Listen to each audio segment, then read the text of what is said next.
Diaries of a Madman. By What Must I Do? Chapter 199. Part 2 of 5.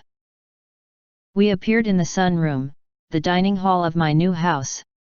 My guards and crew were all sitting at the tables, staring up at Watcher.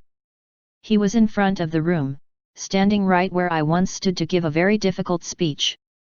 So, we just heard a lot of very troubling things from Our Lady, Watcher said, slowly looking around the room. And unfortunately, I can't coddle you, she's telling the truth about Discord. I used some of the same sources as Nav to fill in a few blanks, but I independently verified his existence and his threat. I don't think any of you ever imagined living the life of a hero, but it's been thrust upon us all. Nav intends to shoulder that burden. I plan to follow her for as long as my weary body can. Didn't she just admit to being created by Discord? One of the guards asked. She did, Watcher said. That's why she needs us. How's she supposed to free herself on her own? As an aside, what other options do we even have? Gord asked. Discord needs to be stopped. As far as I know, Nav's the only one trying to do that right now. Even if she might be lying about her real plans, I know the rest of us are working hard towards that goal. I'm sure all of you know how powerful Celestia and Luna are, Watcher said. The last time Discord was free, he annihilated the rest of the Alicorn race, who were presumably just as powerful. He also killed the elementals and the humans. There's absolutely nothing saying the ponies will be spared his wrath. Some of you have already gotten your latest bonus. The rest of you will be getting it very soon. That's a huge amount of money. It'll all be worthless if society gets destroyed. How long have you known all of this? Sentinel asked.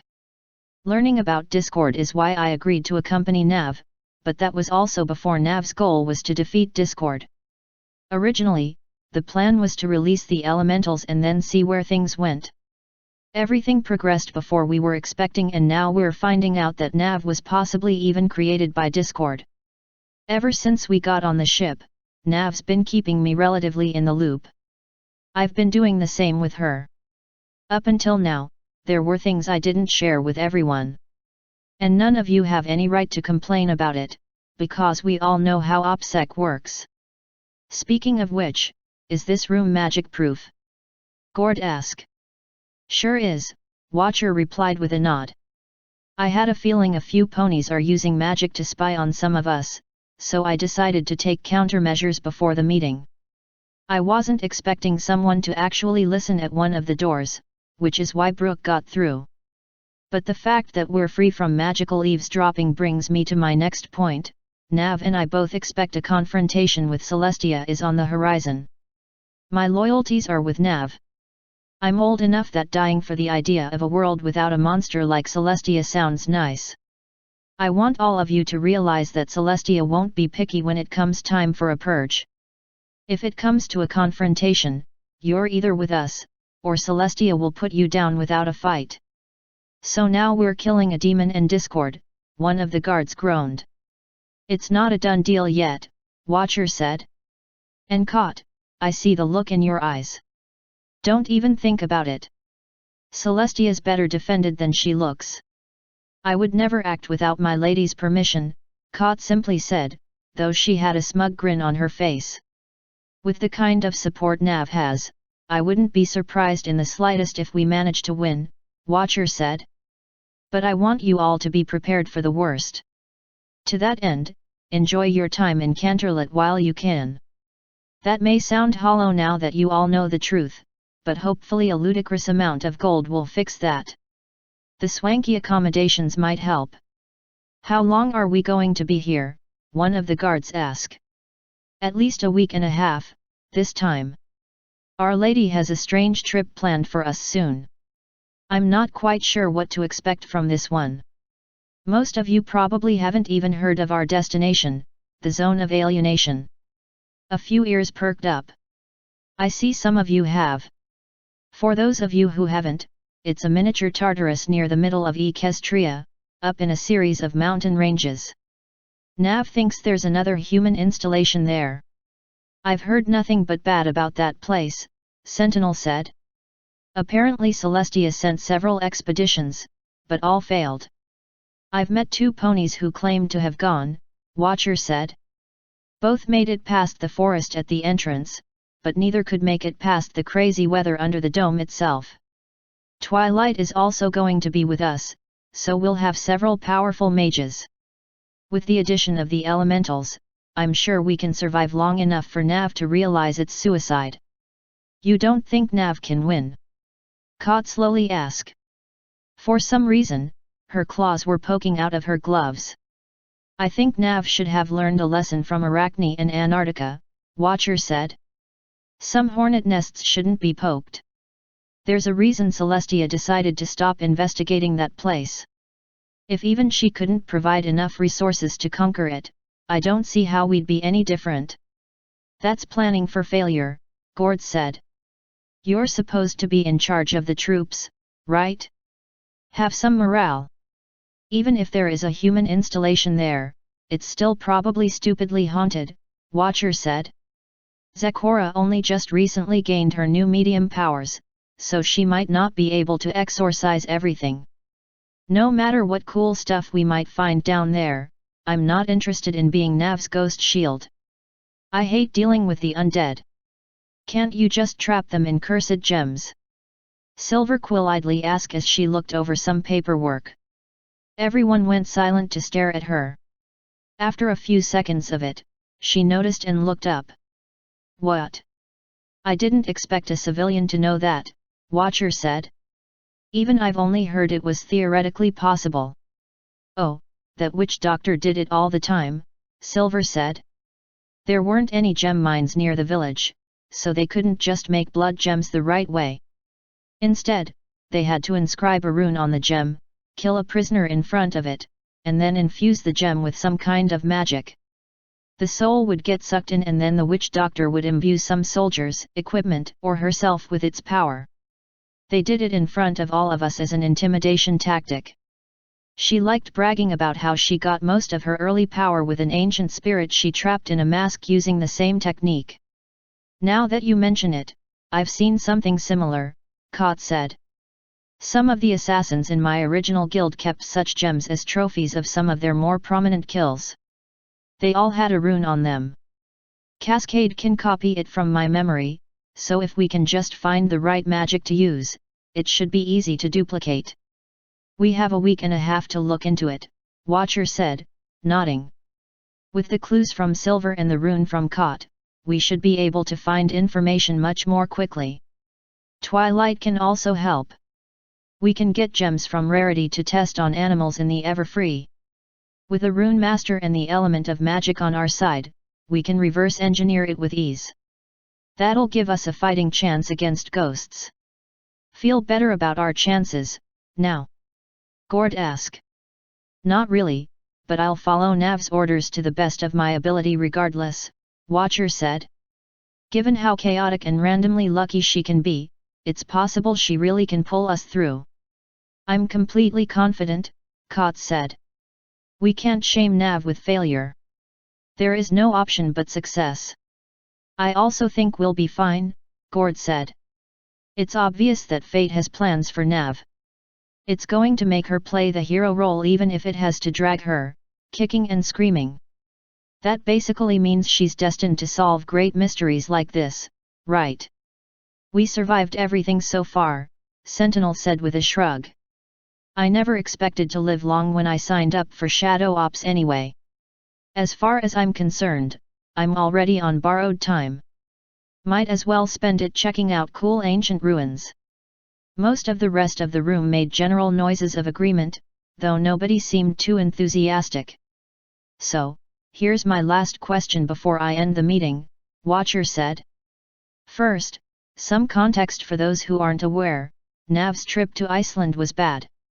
She got captured by Bahamut, used as a bargaining chip against Pyrite, then captured by Pyrite and tortured.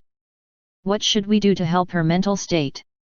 I've already started comforting her at night, Kot said with a sly smile. I'm also stepping up and helping, Doppel said with a dirty grin of her own. Most of us have never really served with a noble before, Sentinel said. I know Nav's not really the normal noble, but should we really treat her any differently now? Until she stabilizes, we need to be careful, Watcher said. I'm honestly worried about her. For now, do your utmost to keep her calm and happy. If she wants us to treat her like a lady, we'll do so. If she wants us to back off and treat her normally, we'll do so in private, until she starts getting better. Nav's already past her breaking point, Kot said, sighing. Meeting discord was just another nail in the coffin. Right now, we need to help her mend what is broken. It's too late to worry about walking on eggshells. On second thought, maybe this was the wrong place to discuss Nav's mental state, Watcher quietly said. I think I'll gather the vassals together separately to talk about it. While we do so, I want everyone else to think of ways to cheer Our Lady up. Just don't actually do anything without running it by us first. Nav is less interested in intentions and more interested in results, for better or worse, Gord said. Trying your hardest to cheer her up won't matter if the end result is that it annoys her. That's only natural, of course, Kot said. A leader should only surround herself with those who are useful. Trying your hardest yet earning no results makes you worthless. And as for what I've seen of typical pony methods to cheer others up, I wouldn't even waste your time trying them on Nav. I pity any fool who would actually plan a party with the intent to make Nav happy. And that is why you should come to me if you have any ideas, Watcher said. As Our Lady's household, it is our duty to attend to her in every way we can. Keep that in mind at all times. For now, I'll declare this meeting over. The room finally went grey and everyone froze. I'm somewhat surprised by how smoothly that went, I said. I was expecting more of a train wreck. Do you truly doubt your followers that much? Fear asked. I guess it's no surprise, given how often they completely disregard your feelings. Mommy doubts us all the time, Taya said. She calls us creepy, possessive, annoying, and too emotional. I don't doubt the abilities of the people who work for me, I said. They've demonstrated that over and over. I doubt their mental states. The fact that they can actually get along without me there at the helm is remarkable. I wonder if that will continue if I remove my pull. I wouldn't be optimistic, Fear replied with a giggle. I mean, this is you we're talking about. They'll realize how terrible you are eventually, right? Without that pull to keep them in line, it's only natural they'll start misbehaving, acting up, and finally, leaving you. As long as I can keep everyone together long enough to get a soul and beat discord, I don't care what they do afterward. If all that's keeping them here is a mystical pull beyond their control, then it's not fair to them. Besides, it's not like the pull is the only thing keeping everyone loyal, Taya said. I won't ever leave you, Mommy. Spike's completely indebted to you and wants to stay around forever. Kot basically worships you and I don't think removing the pull will fix her at this point. You gave Doppel a purpose in life and gave her a true taste of self-respect, so she's firmly in your court. Watcher and his soldiers are richer than they've ever been, plus they've been led through tons of dangerous situations now without a single loss. You saved the lives of Gord and his crew, then gave them a second chance as your personal airship crew. You introduced Jack to Athena and gave him so many interesting projects to work on that he'll die before he ever gets anywhere close to done. Zechora's curse is gone because you helped her get to the southern continent, then you helped her get revenge, and then you finally opened her eyes to some truly scary voodoo stuff. Even without the pull, why would anyone want to leave you? That's a very good question, Reason said. I'm honestly not that worried about it, I said with a shrug. I imagine almost everyone is in for the long haul now. Fear's just being dramatic because she wants attention. So, what kind of takeaways do we have for this one? Your subordinates trust you a lot, Reason said. Even though Watcher didn't think going to the zone was a good idea, he was still willing to. And the others didn't seem to have any issue with it at all and even expected you to lead them through with no problems. And despite the fact that you told them all you're a walking abomination created by the archenemy of all life itself, no one abandoned you. Fear said, bouncing up and down in excitement. What's more, they actually want to help you for some reason. I totally thought they would all just agree to put you down or something. And, perhaps most importantly, they're greatly concerned for your mental state, Reason said. I know you think it's crazy talk, but it just might be possible that they actually want you to be happy. Whoa now, don't go overboard, there, Fear said. These are the same people who conspire behind her back all the time, right? This is what they usually look like when they get together to conspire, Taya said. Their primary goal is how to wrangle you and keep you from doing anything too unsuitable, I guess. To be honest, they never really developed any solid countermeasures, either. They do talk about how you are listless all the time and they try to think of ways to engage you, too. I wouldn't say they're always plotting to make you happy, but they're never planning anything that would truly upset you. Having a ton of people obsessing over me is still a novel experience, I sighed. Unfortunately, it's only going to get worse as time goes on. At the very least, I know the people around me mean well. I'm just still not used to it. It would be different if I didn't see everyone around me as friends, but nowadays, they're all my retainers. The relationship is now a different one. I just have to finish getting used to it. Getting rid of the pull will mitigate some of it. Everything else will just take time. I'm kinda surprised they didn't complain more about having to fight Celestia, Taya said. You'd think her ex-guards would be more loyal. Or maybe more scared. They all know what happens when Celestia purges a noble. And they know she'd be even more thorough in my case. It's not that they weren't afraid, it's that they knew complaining wouldn't matter and trying to run wouldn't work. Or maybe they're more afraid of you than they are of her, Fear said with a shrug. Celestia may have been a despotic monster, but she was still just prey.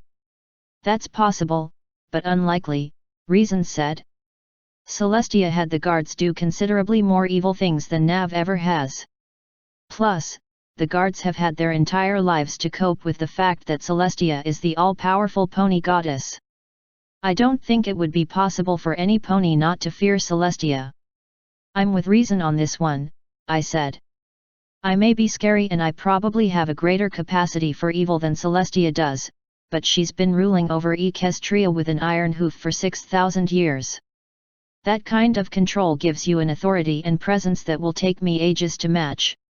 It's impossible to say why everyone decided to side with me, but the reason doesn't matter.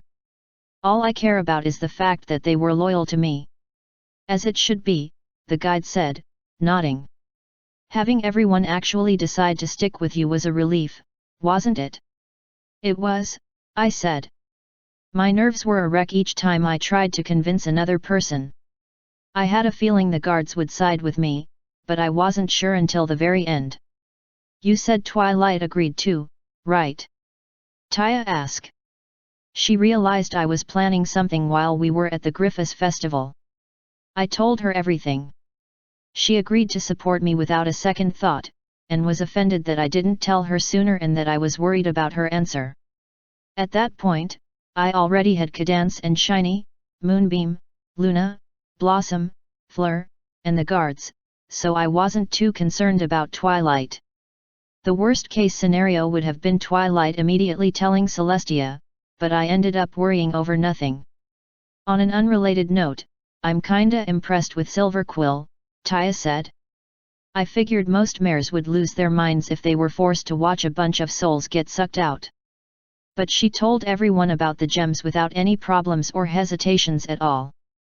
Yeah, I also thought that was kinda weird, I said. We might need to get Zekora to ask if she knows any other spooky secrets like that.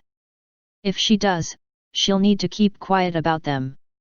I'm confident that openly talking about how to make soul gems with runes is super illegal in Equestria. I wouldn't be surprised if even knowing that fact could get you a visit from one of her creepy inquisitors. After everything she's been through, I doubt it would bother her, Fear said. Even the inquisitor you met wasn't as scary as that witch doctor. The Inquisitor I met also wasn't trying to be scary, since he was in front of Celestia. Taya, which is scarier, ghosts or demons? Ghosts, for sure, she instantly replied. At least demons can be blown up, right? Ghosts take special tools. Bullshit, you haven't seen any demons, I said. I guess you were the wrong person to ask. As someone who's actually seen and fought against both demons and ghosts, demons are worse. The Inquisitors fight those things. They also summon and use them. To me, that makes the Inquisitors more scary than a witch doctor. But we got off topic. Is there anything else to mention about this memory? Kot's super cute, Reason said. You should pet her more. I'll think about it, I said, bopping Reason. She just watched my finger without a word. I guess if that's it, I'm ready to move on. Then so it shall be, the guide ominously replied.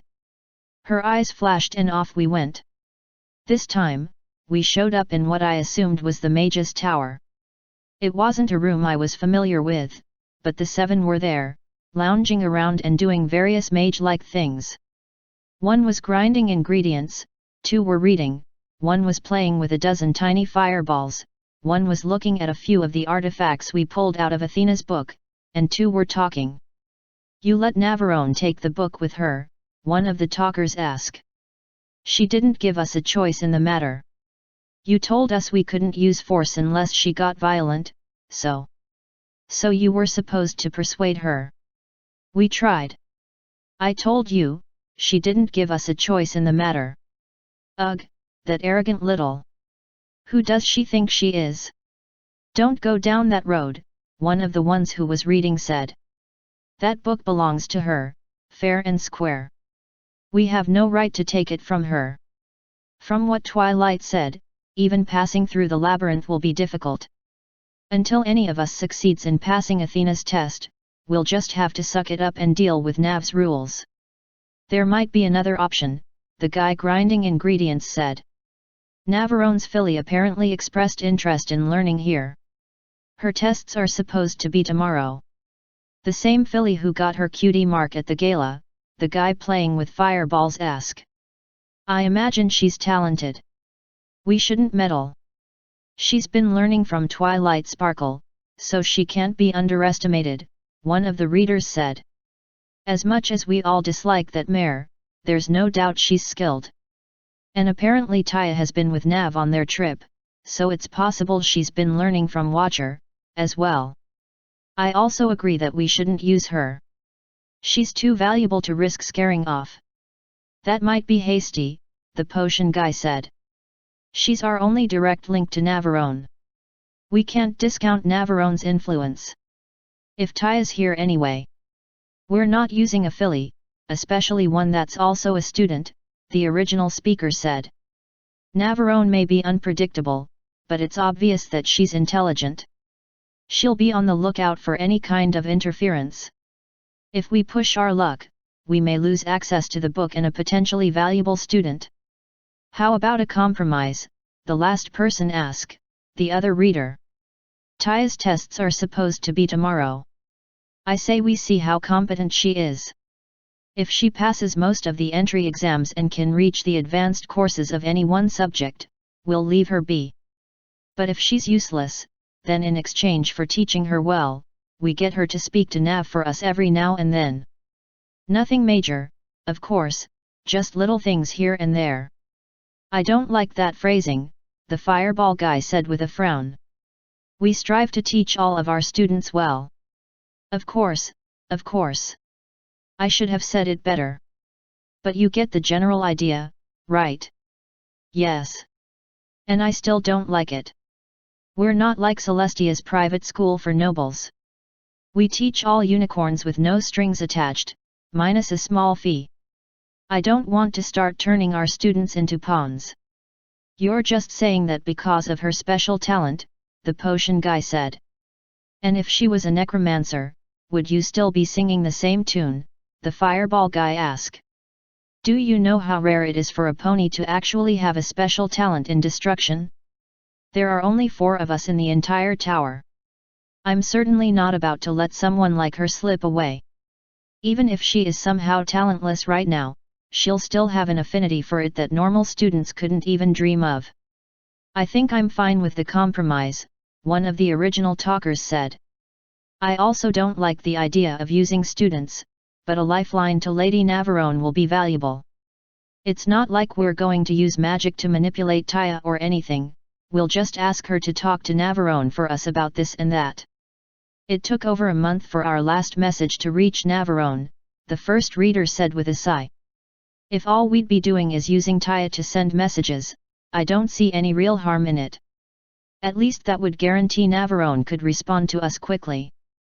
But again, only if Taya somehow turns out to be without skill. So be it, the potion guy said with a smile. It'll be interesting to see what she can do, if nothing else. I think I might like to watch her tests, myself, the dude with fireballs said.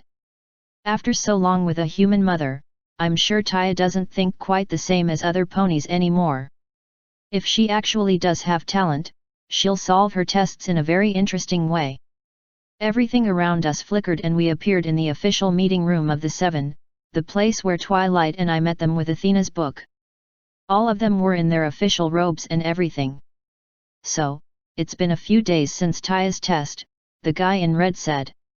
He had a pretty large smile on his face. She used a master-level spell to pass her entry-level destruction test. Since then, she's shot past all of the novice courses.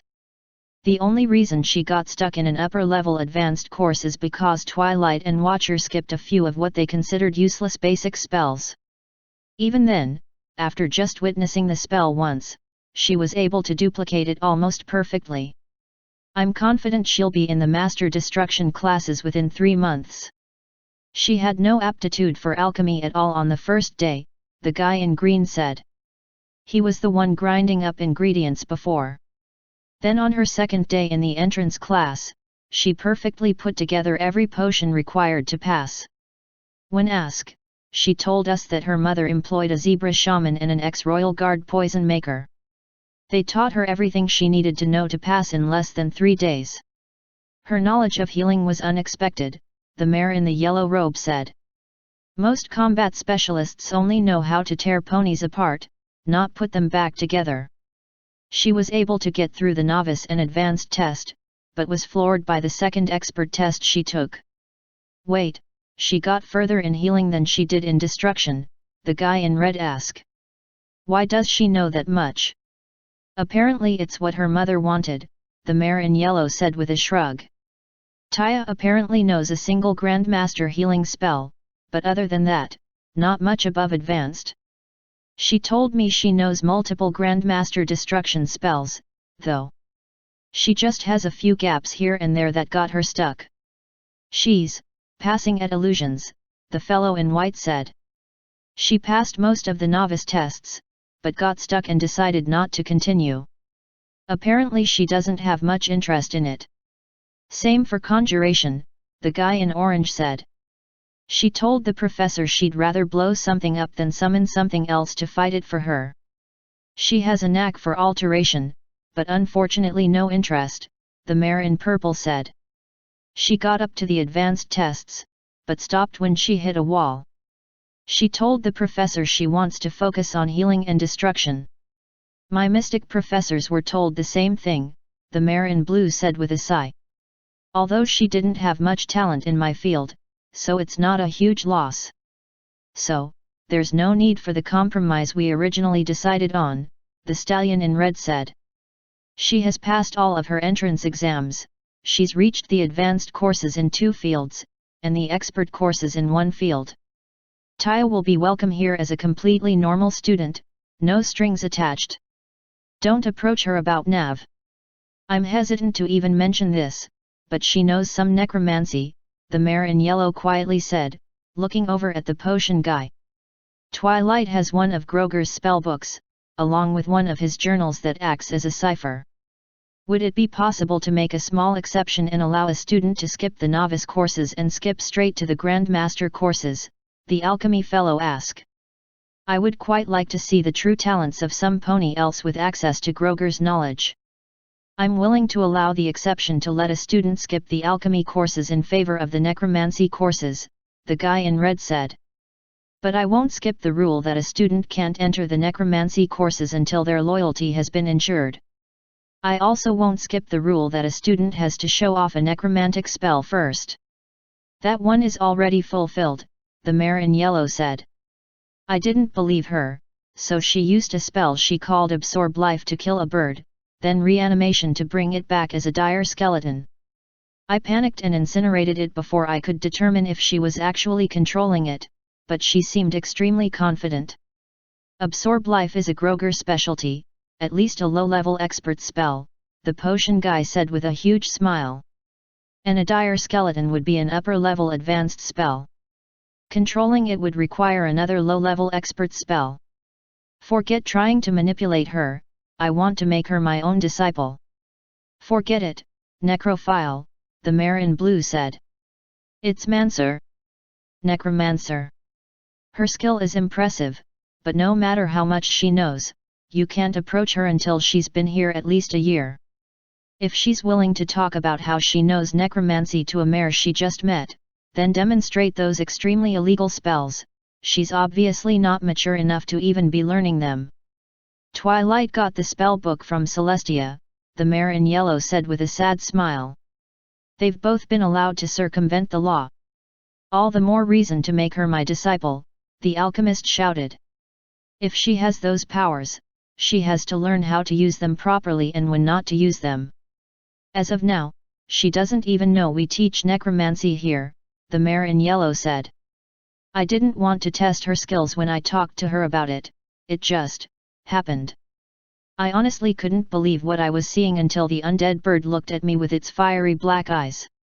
After I killed it, I told her that she can't just go around showing that magic off to every pony. She giggled and said she'd be fine and that her mother would make sure nothing bad happened. She's sounding like quite the interesting and troublesome student, the fellow in red said with a small grin. Maybe I'll make her my own disciple before that year is up. That is, unless my colleague in healing thinks she can snatch that filly away from me. You're welcome to her, the healer quickly said. A single conversation taught me that I couldn't handle her as a student. Besides, she's only learning healing because some pony else wants her to. She actually enjoys blowing things up, so she'd be the perfect student for you. I'll watch her progress closely, the fellow in red said. She sounds extremely promising. If her tests continue going well, I'll invite her to study under me. Now, I would like to shift course to the next topic of discussion. How are preparations going for our journey into Athena's realm? I've readied 18 potions each, the alchemist said. You'll drink them in batches of 6. They'll give you resistances to things like fire and ice, extra stamina and strength, and increased physical regeneration. They won't make you invincible, but they'll make you feel young again. All of your scrolls are ready, the conjurer said. They should help you navigate and deal with most environmental hazards we could think of, things like acid, lava, or ice. There's also a single control weather scroll, in case things get really crazy. I've double-checked all the illusion spells we might need, the guy in white said. I'll be ready for anything that old bird throws at us. I've already memorized all the defensive magic we could need, so I learned some mysticism and healing, to be better prepared, the mare in purple said. I'm still not sure challenging the labyrinth is the best idea, but we do stand to gain a lot. We set up several magic circles for long-term spells, the healer said. Before you leave, come to our department and we'll give all of you several defensive bonuses, as well as resistances to disease, poison, and a few other nasty things. If you want any soul gems, we have some we can spare, the mare in blue said. Most of the magic items Twilight gave us were worthless, so we can't use those. We can let you use a few other artifacts, though. I don't think we'll need soul gems or magic items, the guy in red said. In case anyone was wondering, he was the one who mouthed off at Athena and Hera and got skinned to death. If Navarone and Twilight can make it through that dungeon without any kind of preparations at all, I'm sure we'll be fine after thoroughly planning and preparing. Besides, on the very low chance we somehow do fail and we lose those artifacts, the tower will be considerably weakened. Worse, Athena might give them to Nav to use as she pleases. Then I think we've done as much as we can, the illusionist said. For reference, he's the one who got his soul sucked out before I returned to check on them. Taya should be finishing her classes in 2 hours. We can make the final preparations before then and have her guide us to Lady Navarone's house. I'll need to let my department heads know, the mare in purple said. She was the only one who survived the journey, the mare who lost her horn and ear. I think Nav said it took them around 3 hours to get through. I'll be generous and tell them we should be back within 5 hours. We'll adjourn the meeting, then, the fellow in red said. We'll meet back up in the healing department in 1 hour. Bring the potions and scrolls then. Things flickered again and this time, only 4 people were sitting.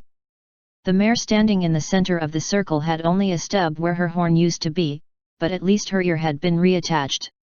She seemed to be holding back tears. The 4 looked quite shocked. What? Where are the others? The mare in yellow asked. They're dead, the dehorned mare whispered. What happened to your horn? The mare in blue screamed. The mare in the middle finally broke down and started crying. Athena, she kept it like a trophy. The room went eerily silent, aside from the mare's sobs. The other unicorns had gone white in the face. And Hera? That monster. She skinned him alive. I think you need some rest, the healer said. Her horn lit up and the ex-unicorn fell asleep. Before she could collapse, her body floated over in front of the mystic. Thank you. It was obvious she was delirious. I'll search her memories and get the truth. She leaned in and pressed her horn against the mare's stub. After a few minutes, she pulled away with a gasp. She was being literal. That monster, she literally skinned him alive. What the buck? And now I'm even more confused, the alchemist said. What actually happened? Our illusionist was killed by a pile of rags, the mare in blue slowly said. That made them all gasp. They wrapped around him and sapped him of strength so quickly that the others couldn't react. Before they knew what was happening, he was already dead. A pile of bucking rags, the conjurer shouted. You've gotta be kidding me. What about the head of destruction? Before they could make it halfway through, Navarone came to check up on them, the mare in blue slowly said. Navarone made the head of destruction angry, so he threatened Athena. The healer flinched. And while he was at it, apparently he insulted Hera. So Athena used magically resistant golems to capture them both. Navarone apparently talked Athena into letting her live, but couldn't save the head of destruction from Hera's rage. Silence once again returned to the small room.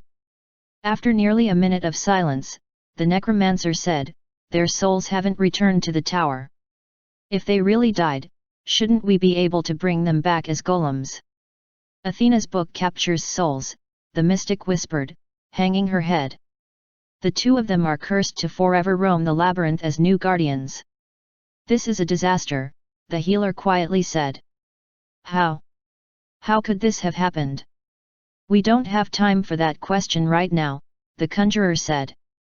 Right now, we have 2 things we should focus on. First, what should we do about her?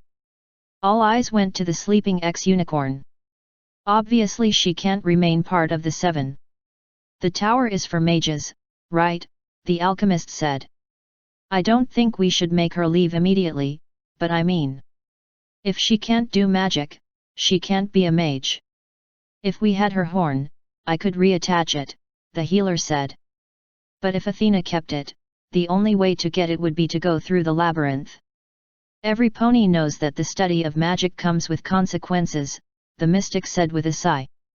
Sometimes, one such consequence is the complete loss of magic entirely. We all know the risks.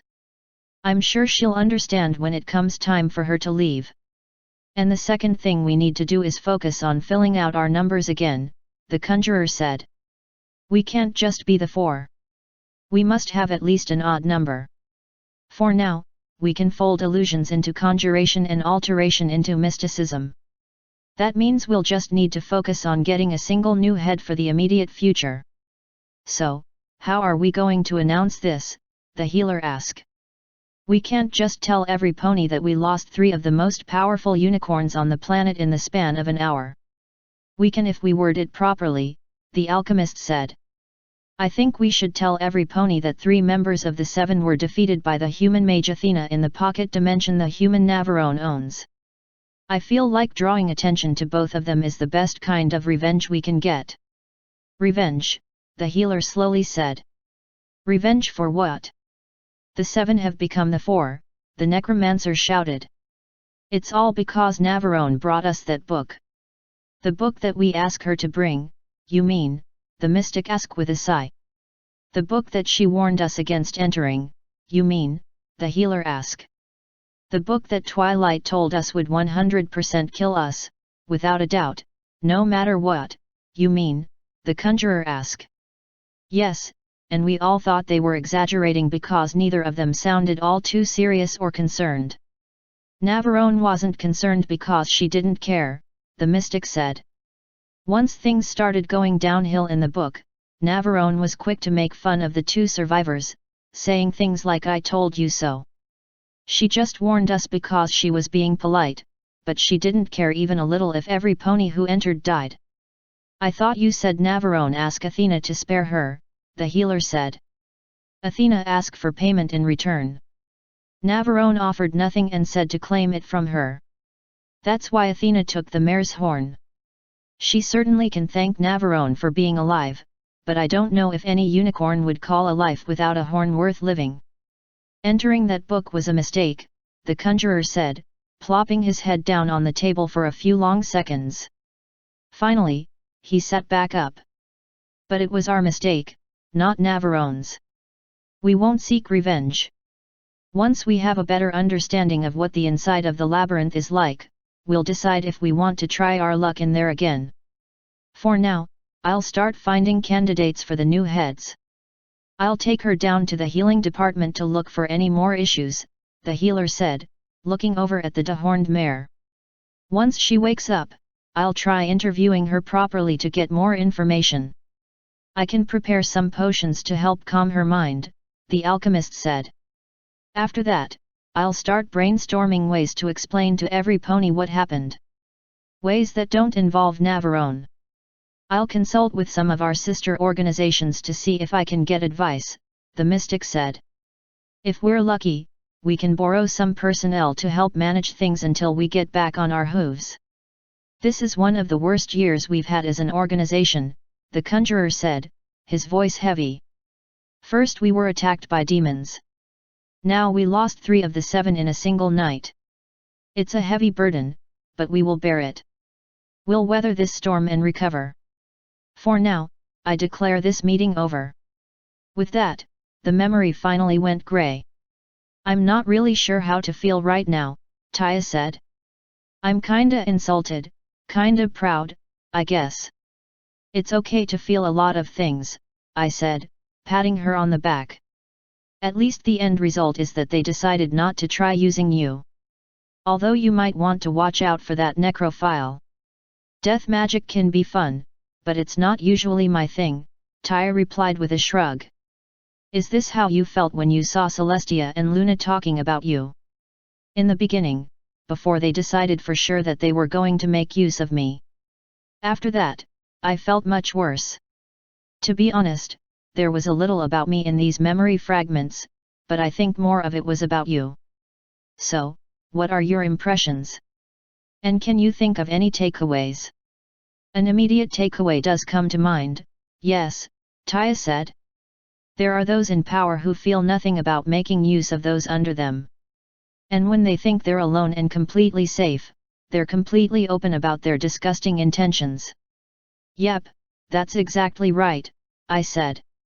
Although I was hoping for something more closely related to you, not a base generalization.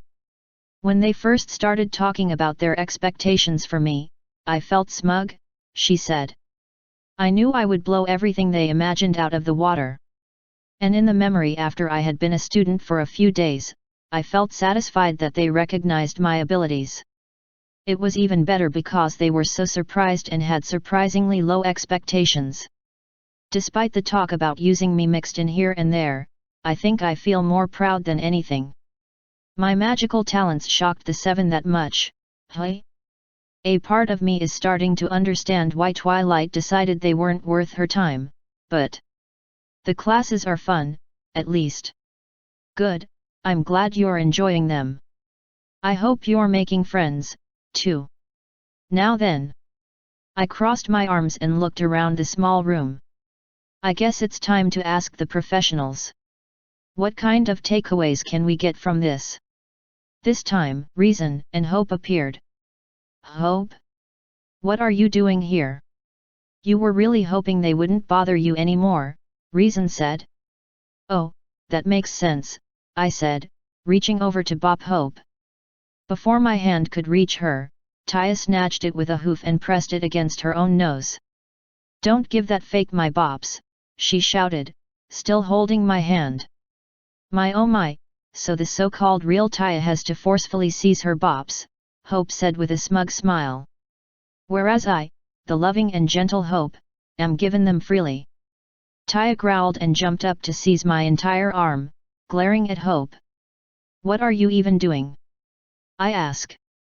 Asserting myself as the dominant filly. Taya immediately replied, still glaring at Hope and clutching onto my arm. Well, have fun with that, I guess, I said, patting her on the head with my other hand. So, since I was hoping they wouldn't bother me anymore, I guess one of the takeaways is that they decided not to get revenge. Don't ruin it! Hope shouted, slapping a hoof on the floor. How can I prove myself the better filly if you don't let me wow you with my skills? Taya giggled and snuggled against me tighter. Sorry. By all means, give me more wisdom. I did my best not to sound sarcastic. Humph. You ruined the big reveal at the end. It's not a reveal if the mages said it themselves, Reason said. Your hope, not pain or fear. You're not supposed to be able to feel jealousy. Oh, I can't, Hope said, shrugging. I'm just reading the room and playing with my counterpart. For some reason, Taya continued clinging to me anyway. Anyway, let's start with the first takeaway, Reason finally said. As you already discussed, the mages were considering using Taya. It's something you feared, Nav. Despite all their assurances, you were worried the seven would use her anyway.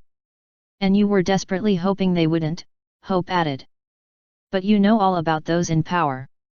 About how they lie and cheat and manipulate without a care in the world. But now you have heard it from their own mouths, behind closed doors, Reason said. They don't intend to manipulate your filly. So it seems, I said.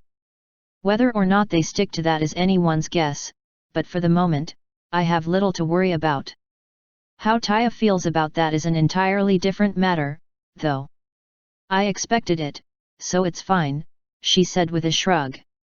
I mean, I'm the filly of the Lady Navarone.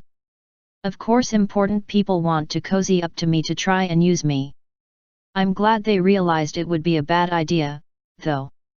It would be annoying to pretend to ignore their efforts. I hope you remember that attitude in the future, the fake Taya said. As Nav's Eternifilly, there will be many who underestimate you and attempt to manipulate you. And also remember that such attempts can be turned on their heads, Reason added. If someone thinks you are under their control, it will be a chance to gain information they might not otherwise leak. Kot has already been teaching me how best to blend in as a filly to get more information from normal people, Taya said. Every time I go out now, I practice listening in. It's amazing what guards and public officials talk about in front of fillies. If we attend the gala again, I'm planning on working with Kot to turn it into my personal hunting ground. Between my adorableness and the herbal drugs Zakora provided, I'll be able to loosen enough lips to obtain all kinds of blackmail material. You truly are the dominant filly, I said, patting her head again. She sweetly giggled before sticking her tongue out at her apparent rival. With that done, Taya finally released my arm and sank back down. So, what other kinds of takeaways do we have? You were worried they would want revenge on you, Hope said. After all, the 7 became the 4 overnight, all because you brought them the book. But they shot that logic down instantly, Reason said. The mages who entered that book did so knowing the risks. The tower leadership recognizes that. The consensus seems to be, to leave you alone. Picking a fight with mommy would be suicide, Taya said. After all, she did what 3 of the most powerful unicorns couldn't, without any kind of preparations. Obviously they know better than to pick a fight. Especially without any moral high ground to stand on, I said with a nod. You're right, this is a relief to hear. They won't manipulate Taya and they won't seek revenge.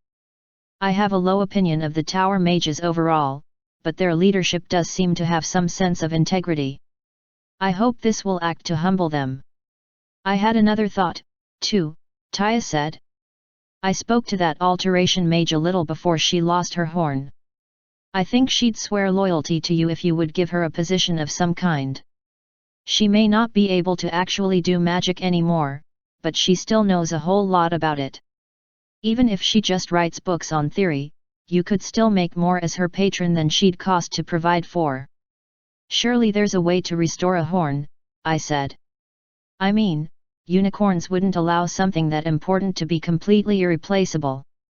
I think there might be a necromantic spell for it, Taya said. I'm not completely sure, but Twilight would probably know.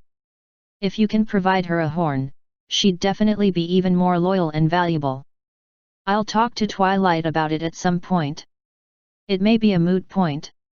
I did ask for that mare to be spared, but I'm still at least partially responsible for some of the suffering she went through. She may not want to work for me. That was actually the next takeaway, Reason said with a small smile. Perhaps you truly are the alpha filly. Don't support her. Hope shouted. I mean, I can make you feel all warm and fuzzy inside just by hugging you. So can Taya, I said with a shrug. I never mind when she wants to cuddle because my mommy instincts kick in and I feel surprisingly good. This announcement made my filly's face turn bright red for some reason, and she seemed to want to look everywhere but at me. So, I ruined one takeaway and Taya ruined another. Are there more? Just one, Hope said. If that necromancer finds out about Zecora's abilities, he'll probably never stop bothering you. And if he tries to become Taya's teacher, why would I want to learn from that creep? Taya asked. Thankfully, she finally fought back the blush. Her cheeks were still a little rosy, but it just made her cuter. Like I said, I only like a few of the necromantic spells. But the undead are gross. Why would I want to bother with that? If he starts pestering you, let me know, I said. I'll make sure he understands that no means no by the time I'm through. Mommy, you can't use your ring anymore, Taya said. Wouldn't I have to back you up so he couldn't hurt you? No, you're not as scary as Luna. I'd bring her instead. Anyway, we don't really need to worry about Taya becoming his student.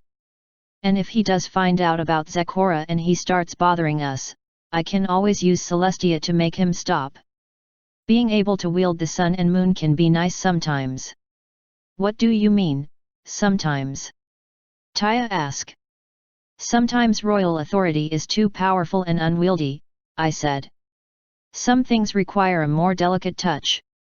Anyway, if that was the last takeaway, I guess we're done here. Let us continue. If that is your desire, the guide said. Her eyes flashed and we took off. We appeared in a corner of what the guards were calling the moon room. The sun room was downstairs and the moon room was upstairs. I'm not sure who decided on the naming, but I don't guess it mattered. Watcher, Kot, Zecora, Doppel, and Sentinel were sitting at the table. So, Nav just left for the trip to Griffiths, Kot said. When should I leave to follow her? You won't be following her, Watcher said. Then I guess you're gonna leave it to me? Doppel asked. I know how to avoid griffins who can detect changelings, so I can easily keep an eye on Nav without being noticed. You won't be following her, either, Watcher said. Do you really think we should leave this up to guards? Sentinel asked. I know we're all skilled, but bat ponies still stick out like a sore thumb. Nav's gonna be really mad if she catches us. Nobody's following Nav. Watcher firmly said. So you want my spirits to do it? Zakora asked. Understandable. Nav can barely see them in the best of times. If they were trying to hide, it would be simple. Though saving her when needed might be problematic. Nobody and nothing will be following Nav. Watcher finally shouted. She made that plainly clear. If she doesn't want us to interfere, fine. What was that morbid human saying she used once or twice? Something about giving her enough rope to hang herself. This is Our Lady you're talking about, Sentinel said. I mean, I figured whoever would be in charge of guarding her would let her get beaten a little to teach her a lesson first. Isn't that enough of a punishment? This is Nav we're talking about. Kot said. She's prone to bad decisions in the best of times. Add in twilight, alcohol, disguises, sex all around her, and she's obviously going to get herself killed. I'm positive she has at least some kind of bounty on her by now. She wasn't subtle at all about her intentions, and going to the train station in her own body like that was just beyond reckless. Kidnapping her as a pony would be kitten's play. I'm afraid, as her vassals and staff, it is our duty to let her die, Watcher coldly said. It is what Our Lady has decreed. We will not pursue, stalk, follow, creep on, or otherwise bother Nav at the festival. If she somehow survives the grievous injuries she'll obviously get by being careless, we'll have all the ammunition we need to keep eyes on her at all times. So you're saying we have to have faith that Nav can somehow survive? Sentinel asked. No offense, but... Like Kot said, this is Nav we're talking about. You just know she'll end up all alone and cornered in a back alley by some creep. How's she gonna defend herself against a predator if she barely even knows her body? I wouldn't doubt Nav's ability to defend herself, even in a strange body, Watcher said. After all, she's used to dealing with a strange body by now. She actively enjoys fighting as dirty as possible. In her regular body, I honestly wouldn't be surprised if she could take a teenage dragon down, barehanded. Even if she somehow couldn't fight as a pony, I'm sure she could run away and escape from any griffin out there.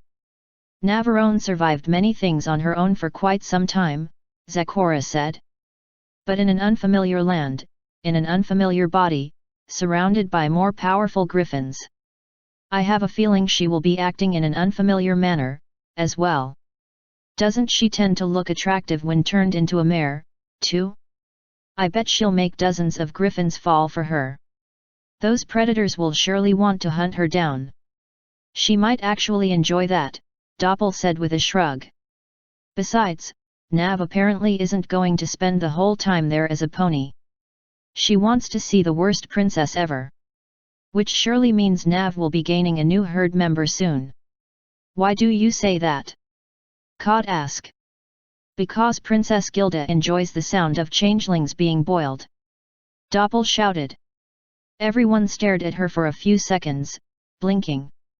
Doppel finally sighed and her ears drooped. You were asking about the herd thing, not the worst princess thing, weren't you? Of course, Kot said. Luna and Celestia are the only competitors for worst princess, so I just tuned that part out. Why would yet another princess become Nav's plaything? I could tell at the party, Doppel said, rolling her eyes. The princess has a crush on Nav. I'm sure getting Nav to go to the festival was all a part of Gilda's plan to nab her. Obviously it's going to backfire and Nav's somehow going to end up with the princess all over her. That's just how it always goes, isn't it? Makes sense, Watcher said. Sentinel, you're in charge of the betting pool, this time. We'll determine the winner by how much the princess blushes every time her eyes pass over Nav. It'll probably be a lot more obvious than that, I'm sure, Kot said with a sigh. Nav will probably be openly petting and teasing her by the time we see them again. Yeah, if I'm the one in charge, I think we'll need a few more betting options, Sentinel said. Nav's obviously gonna do something to the princess, so there's no reason for anyone to put money on the assumption that she won't.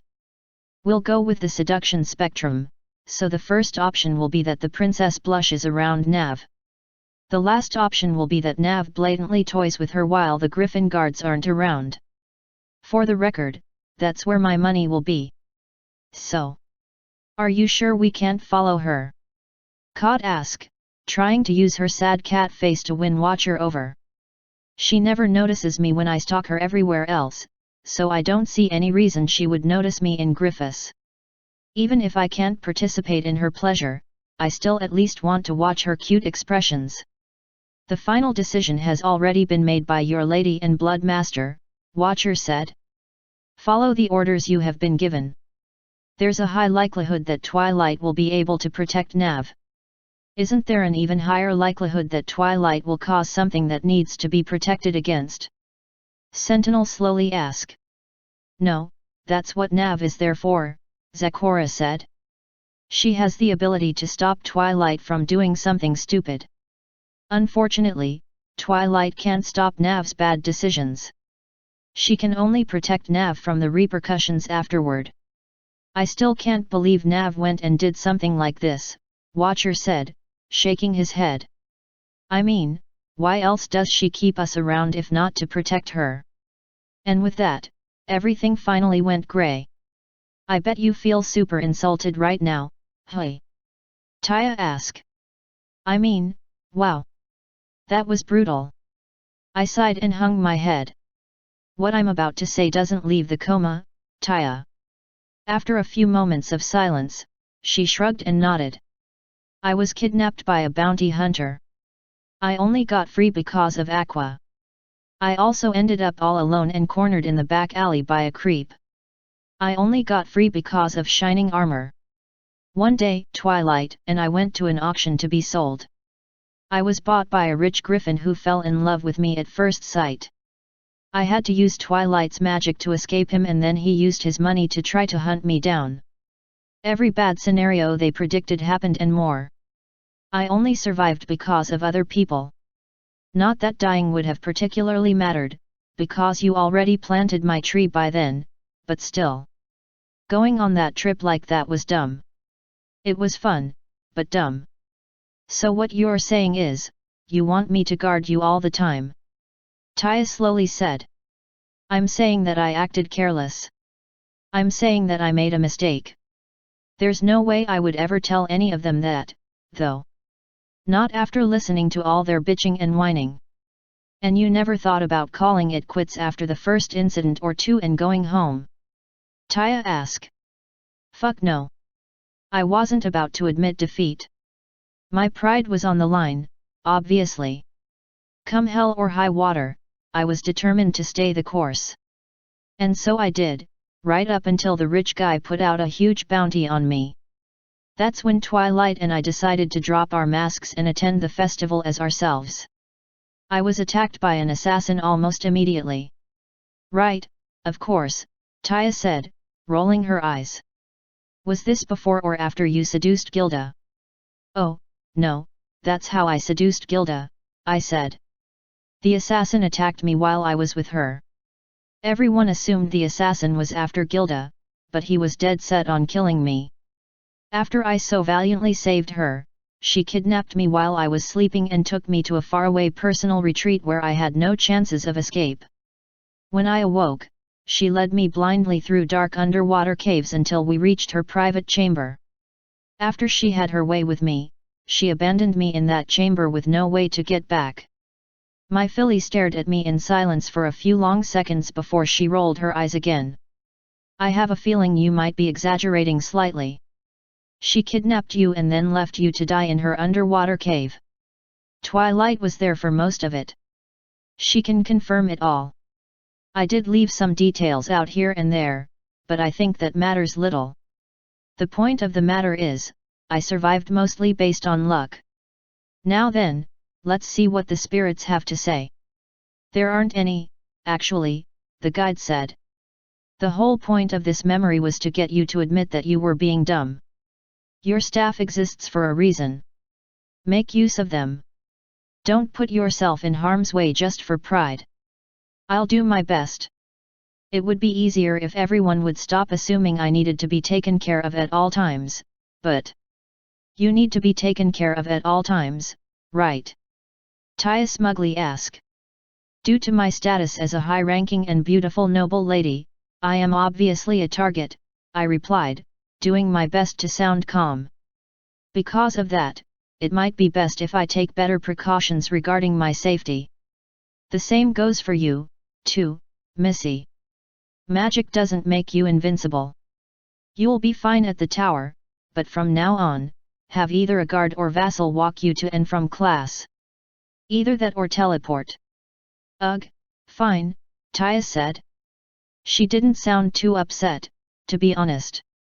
But only because it means you truly care about my safety, Mommy. I'm not sure the reason matters, but whatever. Then if there aren't any more memories here or any extra takeaways, I guess we can move on. Then I guess we can, the guide said. This time, only one of her eyes flashed. A few seconds later, the other one flashed and we finally took off. End of part 2.